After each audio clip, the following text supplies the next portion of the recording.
네. 맨날 중 부른 그 115장 찬송이 이게 어떻게 어떤 음성으로 부르냐에 따라서 달라져요. 네.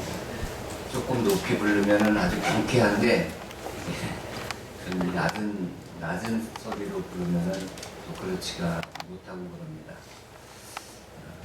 1절만 다 같이 한번 해볼까요? 115장.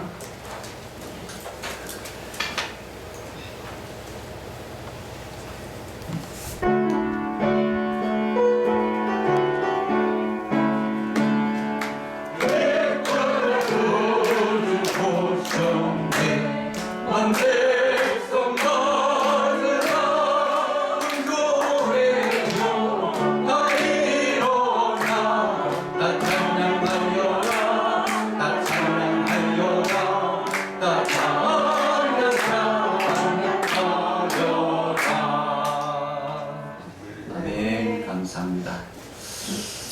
아기 예수님이 막 태어나던 밤에 천사가 양떼를 지키는 목자에게 이렇게 말합니다. 무서워하지 말라.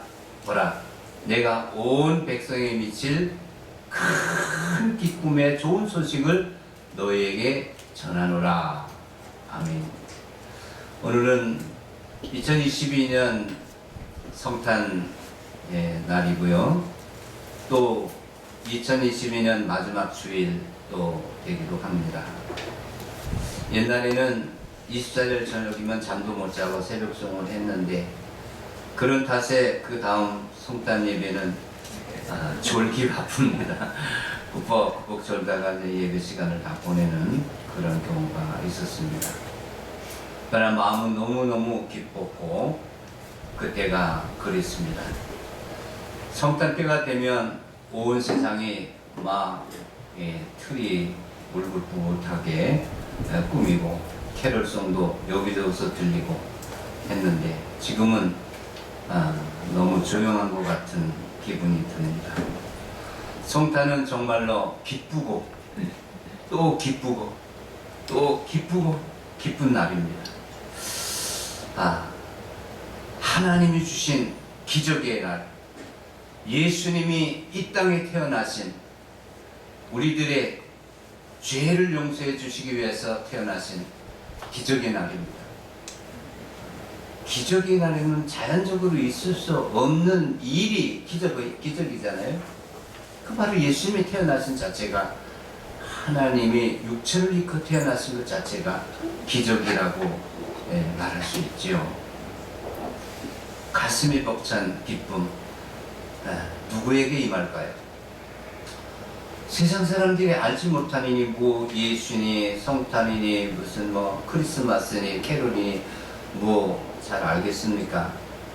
그저 남 따라서 기뻐한다 하면서 그렇게 말하는 거죠. 진정으로 이 기쁨은 예수님을 알고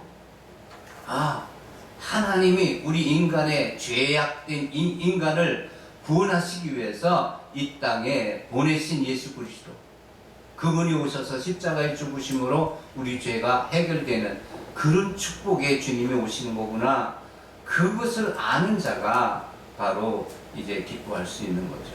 진정 기뻐할 수 있는 거죠.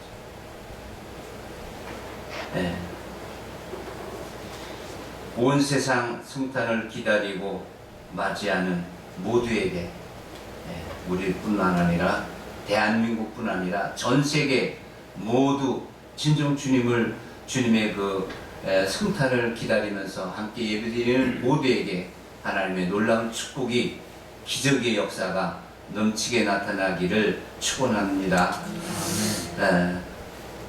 모두 기뻐해야 하고 그런 성탄이지만 어떤 일로 인해서, 어떤 문제로 인해서 기뻐지지 않는 그런 가족이 있다면 하나님의 특별한 올 2022년 이 성탄에 하나님의 특별한 은혜로 성탄의 기적을 체험하는, 문제 해결의 역사가 나타나는 그런 기적을 모두 체험하게 되기를 축원합니다. 아멘. 천사가 온 이 세상에 미칠 큰 기쁨의 좋은 소식이라고 했는데 무엇이 큰 기쁨의 좋은 소식인가? 흔히 말하기를 내가 간절히 있어야 할 기도 제목이 있어. 이것이 응답되면 정말 기쁜 소식이야. 어떤 이는 내가 아기를 갖지 못하는데 아기를 가져서 아기를 낳게 되면 그게 기쁜 소식이야. 어떤 이는 사업이 잘 되지 않는데 이 사업이 잘 되었으면 그게 참 기쁜 소식이야. 어떤 이는 정말 이 병을 가지고 그냥 죽을 수도 있다는데 너무 걱정이야. 이 병을 깨끗이 고침 받는다면 이게 기쁜 소식이야.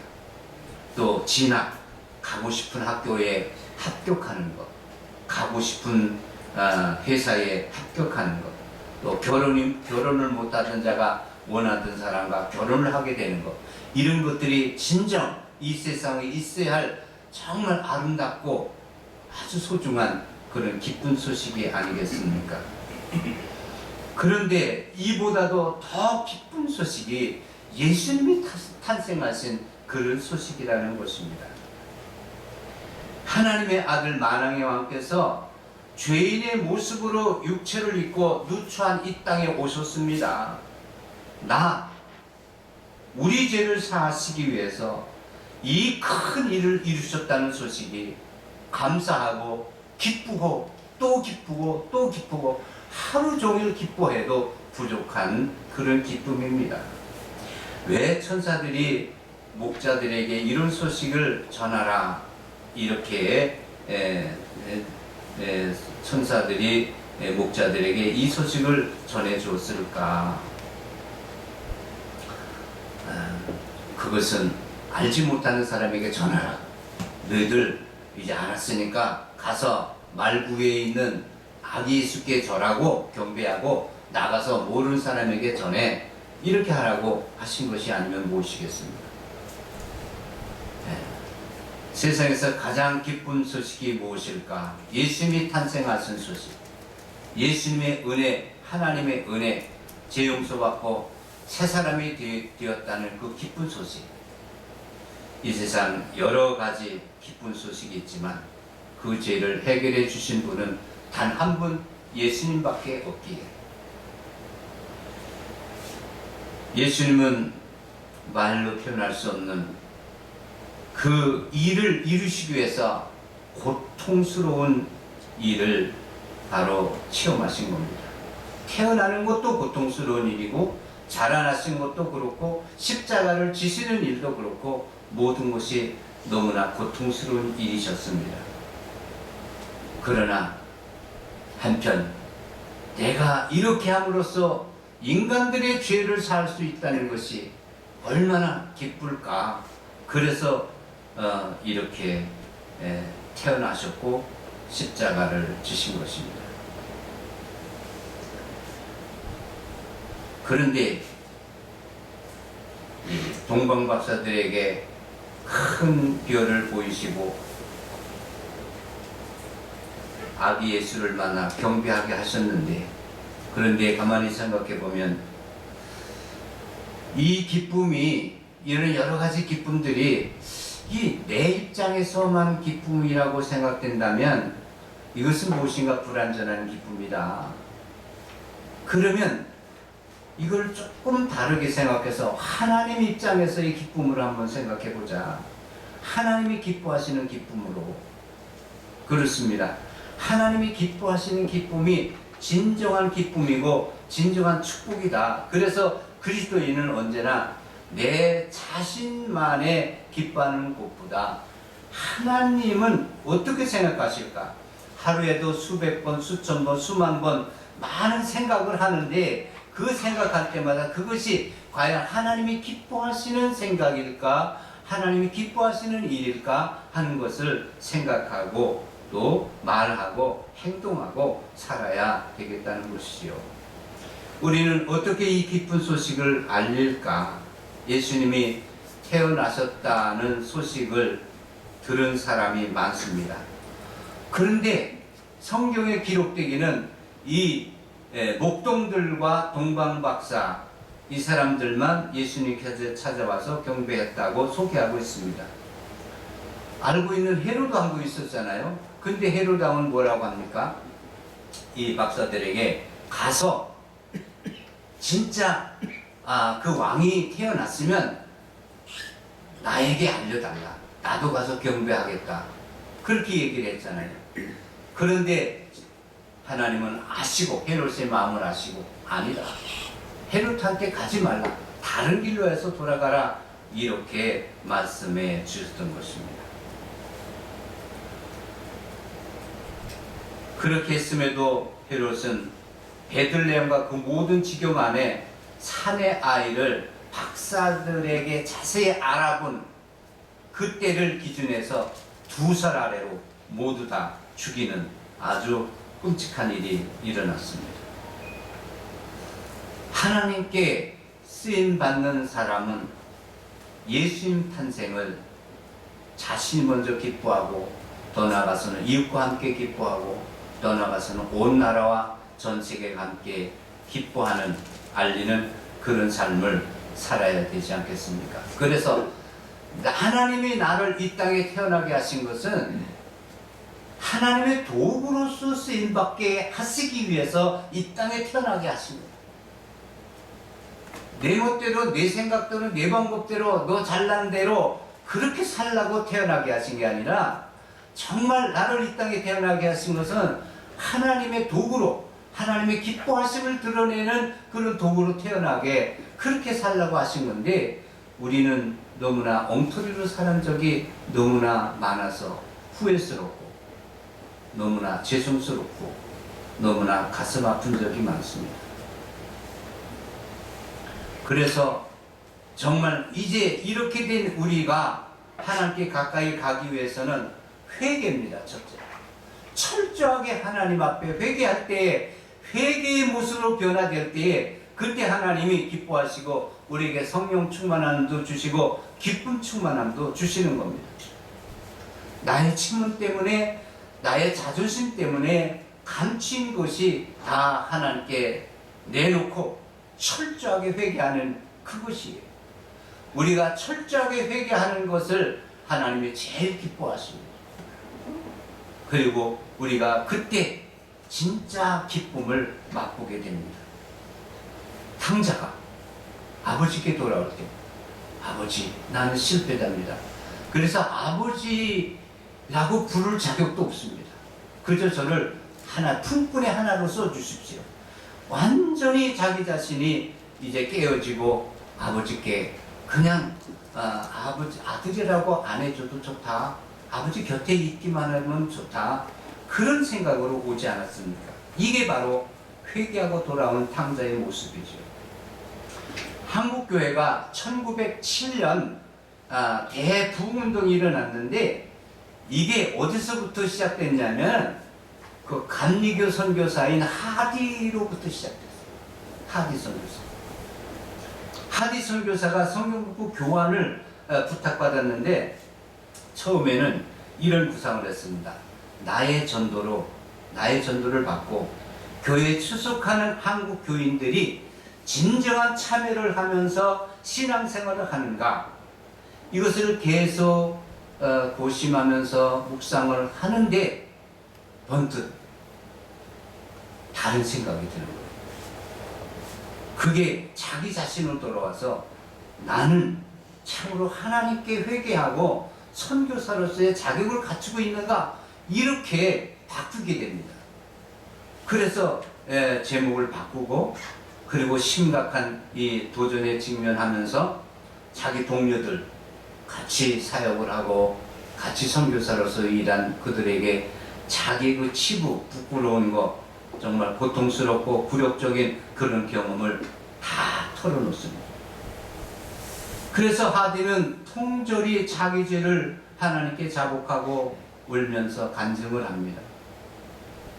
사죄의 확신을 얻은 후에 동료 선교사들 역시 회개를 합니다.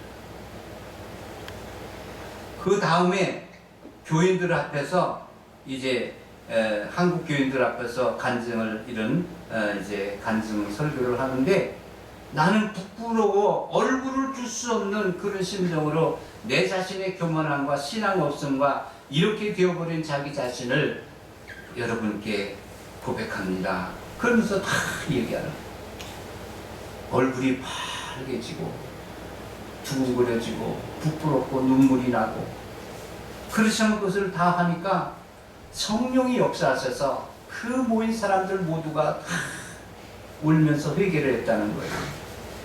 회개운동이 일어난 겁니다. 그래서 회개운동, 성령의 역사와 부흥의 역사가 바로 이때 일어나게 됐고요.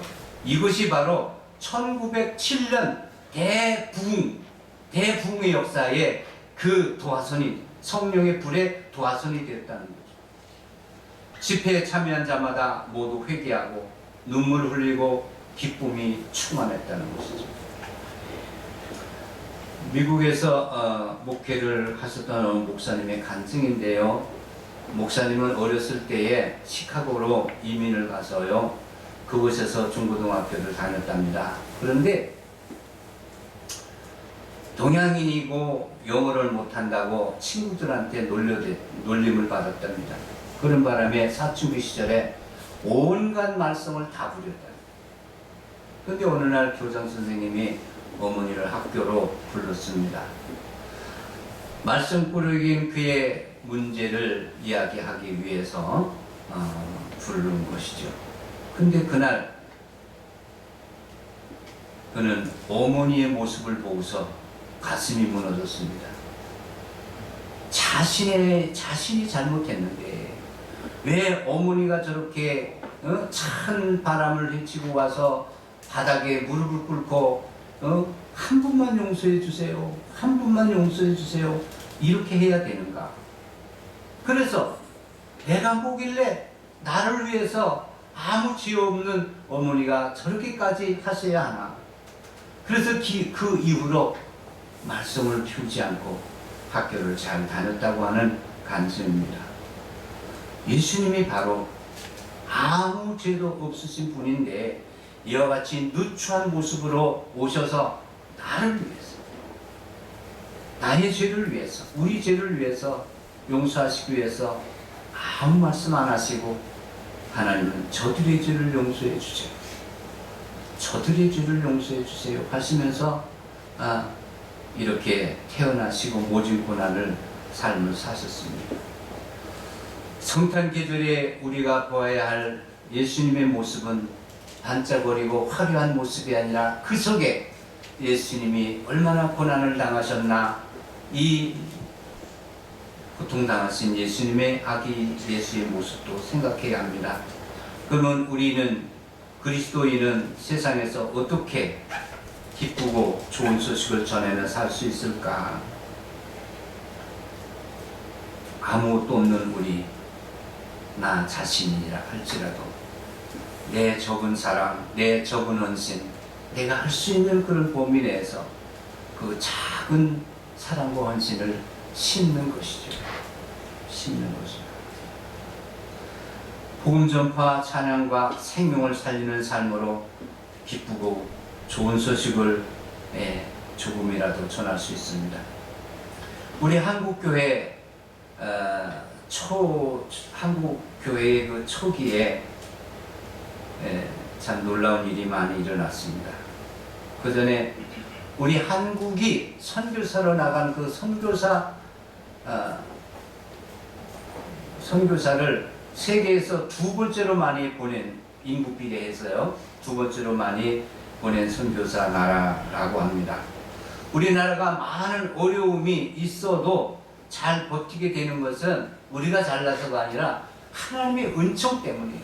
하나님이 보실 때에 대한민국 너는 선교사도 많이 나가고 정말 하나님 말씀대로 살려는 그 뜨거운 열정의 믿음의 사람들이 있기에 내가 너희를 긍휼히 여겨주는 것이다. 네.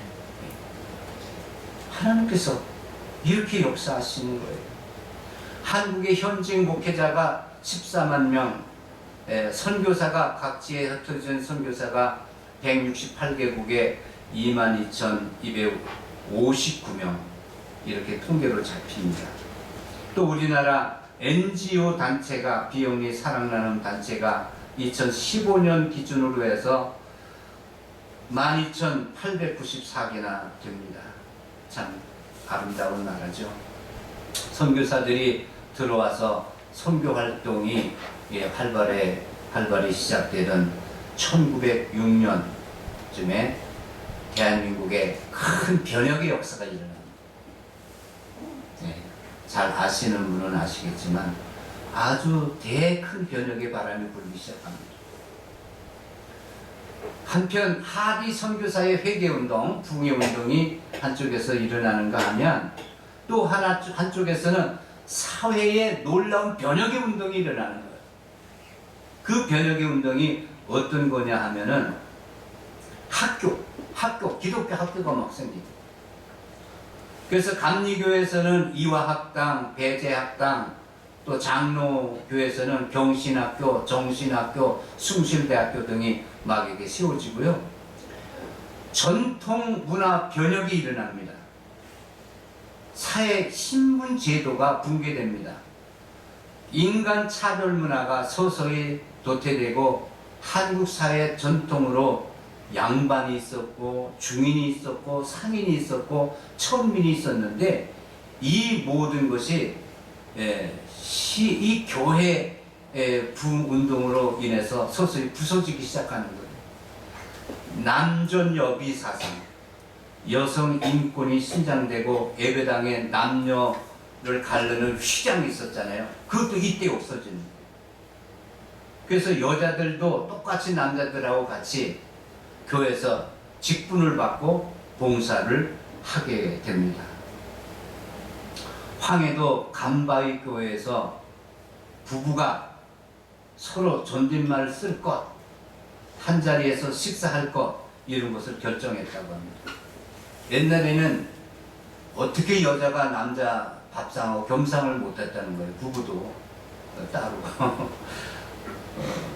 상상도 못한 일을 그때는 그렇게 했어요.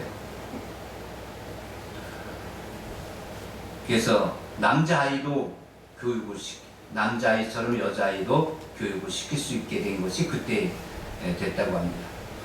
중요한 것은 조상이 노비이면 자식도 노비였는데 바로 이것을 노비를 면천시키는 거예요. 복음 정신에 맞지 않는다. 그래서 그에서부터 노비를 면천시키고 해방시킨 일이었습니다. 언더우드가 발행한 그리스도 신문에서 평양 서촌 창마을 살던 리씨 노인은 예수 믿은 후에 1,000냥을 주고 산 계집종을 면천시키고 노비 문서를 불태우는 그 혁명적인 일을 감행했다. 이렇게 되어 있습니다. 당시 1냥이 5,000원이래요. 그러면 1,000냥이면 500만 원이라고 이제 계산이 되는데 대단한 돈이었겠죠. 1,000냥이 넘는 큰 재산의 문서를 불살라 버리고 노비를 수양딸로 삼는 그 혁신은 복음의 위력이 아니고 어떻게 이렇게 할 수가 있겠습니까? 탈무드에 이런 말씀이 있죠. 한 사람의 생명을 구하는 사람은 온 세상을 구하는 것이다. 1999년 독일 북부 힐데스 하임의 한 가옥에서 서류가 든 오스카 신들러의 낡은 가방이 발견된 겁니다. 이 가방 안에 1,000명의 유대인 명단이 쓰여져 있는 서류가 포함되어 있었다고 합니다. 신들러는 1908년에 태어나서 체코의 한 부유한 가정에서 태어났는데 성인이 될 시점에 유럽 전역에 경제 위기가 일어난 거예요. 그 집안이 몰락하고 실업자가 막 될 즈음에 나치당에 이렇게 가입을 합니다. 그래서 2차 대전 시 독일이 폴란드 침공에 성공을 하자 발빠르게 폴란드로 갔습니다. 그래서 독일 장교와 인맥을 맺고 암시장 거래를 통해서 재산을 형성하게 되고 본 이어서 폴란드계의 유대인의 그릇 공장을 인수합니다. 그래서 유대인의 값진 노동력을 막 값싸게 이렇게 이용해서 단기간에 많은 돈을 벌었습니다. 그가 유대인 회계사를 만나면서 여러분 다 보셨겠지만 그 영화에서 이 회계사 이 사람이 어떻게 제가 생각하기에 옛날에 그 성경에 나오는 요셉과 같으다. 저렇게 성실하고 충성스럽게 주인을 섬기나 요셉이 아마 저랬을 것이다. 그런 생각이 들어요. 그래서 이 회계사를 만나면서 그렇게 성실하게 충성스럽게 일하니까 사랑이 가잖아요. 사랑이 가면서 이렇게 그를 만나면서 감동을 받아요. 이 사장이 감동을 받아가지고 서서히 변하기 시작합니다. 그는 자기 공장에 고용을 가장한 유대인 목숨 구하기로 결심을 하고 노인들의 나이를 줄이는 거예요. 70 넘었다 그러면 한 60좀 안 됐다 이런 정도로 막 풀이 깎아가지고서 줄이는 거예요. 그래서 우리 이제 공장 직원으로 불러들이는 거예요. 사오는 거죠. 아이들 나이를 높여서 허위를 작성해가지고 또 채용을 하고, 변호사, 의사, 예술가들을 다 노동자로 속이고 또 채용을 하고, 그래서 신들러로 인해서 목숨을 건진 사람이 후손까지 포함하면 한 6천여 명 된다고 합니다. 1962년 이를 감사한 뜻으로 이스라엘 정부가 예루살렘 교회의 홀로코스트 기념관에 열방 의인들의 거리 신들러 기념식수가 남겨져 있고요. 3년 뒤 독일 정부도 신들러에게 1등 공로 훈장을 수여했다고 합니다. 2008년 신들러 탄생 100주년 되는 기념 목표까지 발행했다고 합니다. 네. 감동적인 대목은 유대인들이 신들러를 위해서 자그마한 선물을 하나 하자. 뭐가 있어? 어떻게 선물을 해? 어떤 사람이 누구 금리빨 한 사람 없어? 있었어요. 금리빨 뺏어 하자 하고 자진해서 금리빨을 막 벤치로 뽑아갖고 그걸 녹여가지고 그래갖고서 이제 금바지를 만들어서 선물하는데 신들러가 그거를 받으면서 감동을 하는 거예요. 그러면서 어떻게 감동하냐면 내가 너무 낭비했다. 내가 돈을 낭비하지 않았으면 유대인을 더 많이 살릴 수 있었을 텐데 내가 못된 놈이다. 이 자동차 이거 팔았으면 10명은 더 살릴 수 있을 텐데 근데 이 금배지 이거 팔으면 2명은 더 살릴 수 있을 텐데 그러면서 막 우는 거예요. 어떻게 저럴 수 있을까? 어떻게 저럴 수 있을까 할 정도로 막 펑펑 울면서 그렇게 이제 하는 그 대목에서 너무 감동을 받았습니다. 생명을 살리는 삶, 이것이 가장 기쁜 삶이 아닐까. 중국의 신들러라고 하는 욘나베라고 하는 분이 있습니다. 이거는 많이 안 들어본 분도 계실 것 같은데요. 일본군이 난징을 공격하고 점령하고 난징 대학살을 자행할 때 중국의 그 상류층은 다 외국으로 떠나버렸어요. 돈 있고 그런 사람들.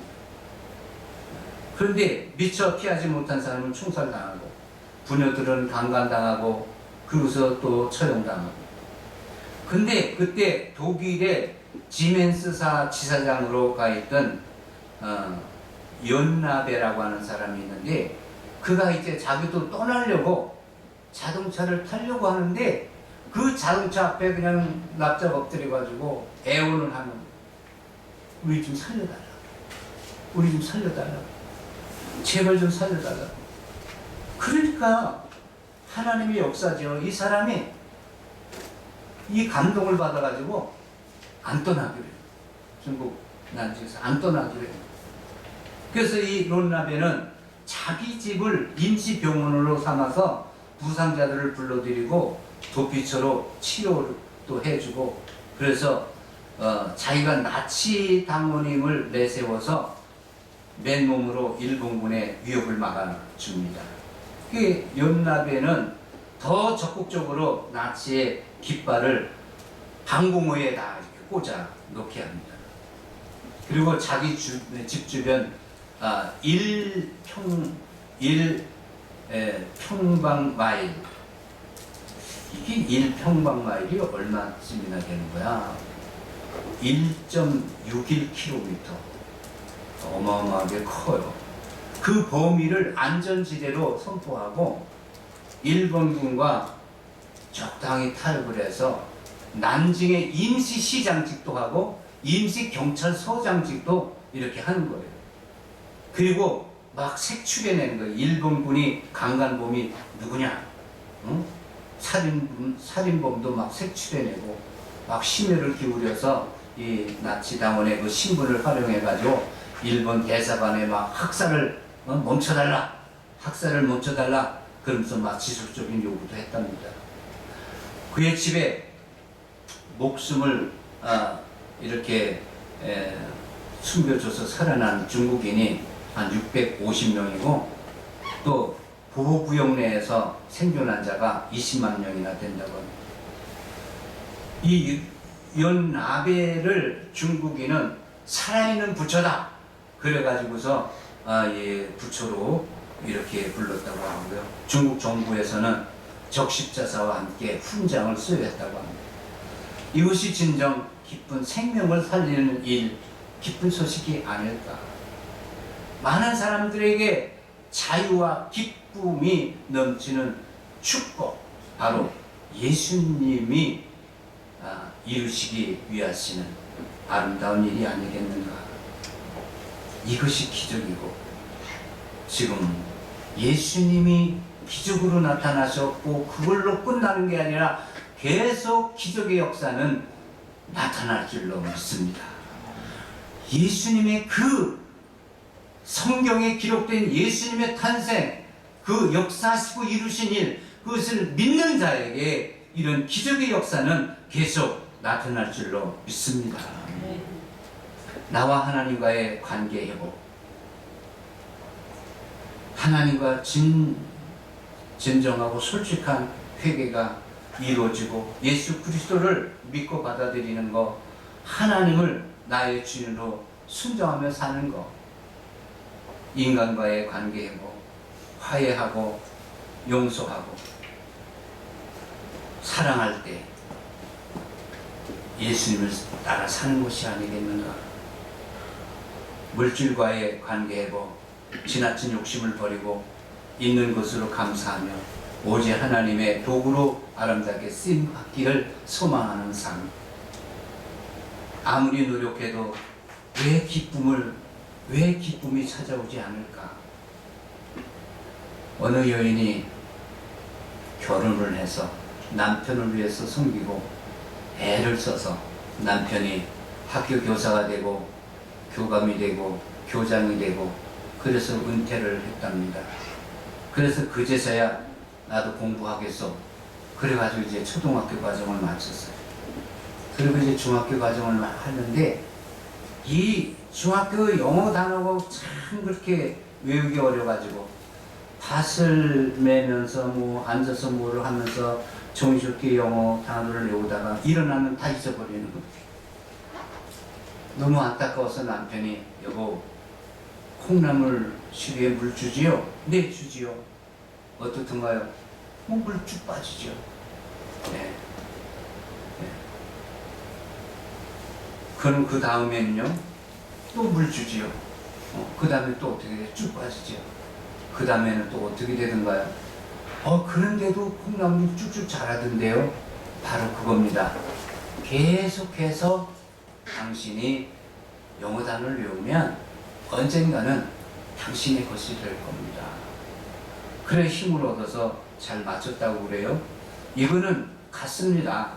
우리가 이 세상에서 선한 일, 아름다운 일, 헌신의 일, 그 작은 섬김의 일이 아주 하찮은 것 같지만 이것을 계속 꾸준히 한다면 거기에 플러스 알파 성령의 역사, 하나님의 능력의 역사, 하나님의 축복의 역사, 하나님의 기적의 역사가 함께 하셔서 어느 날 놀라운 역사로 우리에게 안겨질 줄로 믿으시기 바랍니다.